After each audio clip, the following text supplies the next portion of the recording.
Hello, everyone. This is Elshad Hassanov. I'm a medical oncology fellow at MD Anderson Cancer Center. I'm here today in practice update with Dr. Eric Yonash. He is the professor in our GU Medical Oncology department, and he's the expert on VHL.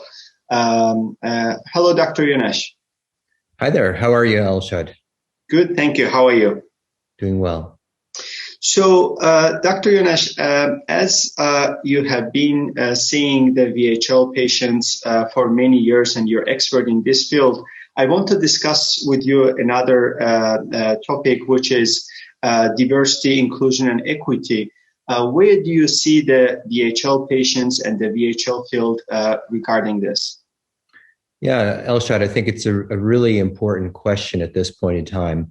One thing that VHL disease does not do is discriminate according to race in any way, shape, or form. So this is a disease that affects all racial groups around the world.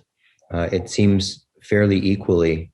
And nevertheless, we are dealing with some major barriers to care in the United States as regards treatment of VHL disease. So from a standpoint of diversity, we have the diversity, I think, of individuals from a racial background perspective, as well as from a socioeconomic background. But what is true is that access to care is not equal.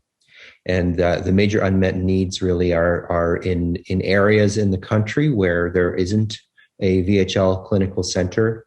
There's difficulty for individuals with VHL disease getting the care that they need. Another thing is from an insurance perspective, it's obviously very expensive to take care of individuals with von Hippel-Lindau disease from an active surveillance perspective. And many insurance policies make it very challenging for patients to get the care that they need. And these are challenges that I hope over the next few years we can help the VHL patient community address and improve so that individuals with VHL disease get the care that they deserve.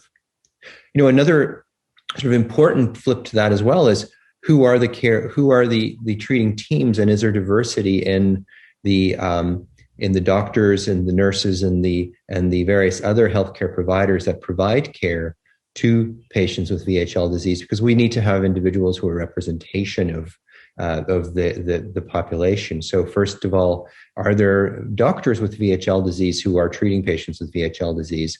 Not so many. There are actually, I'm aware of some young individuals who are actually going that route.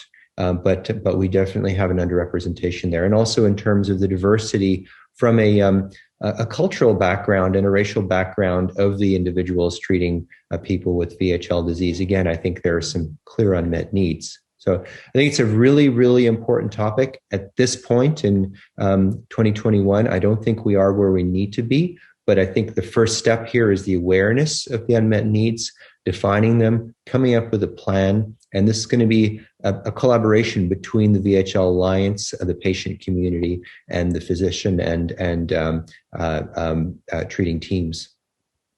And thank you very much. This was very broad and to the point description of the current unmet need. And I also want to share my brief experience that I'm new in this field, and I'm doing continuity clinic at a community care hospital as a fellow. And I had also faced similar challenge, like caring the patients with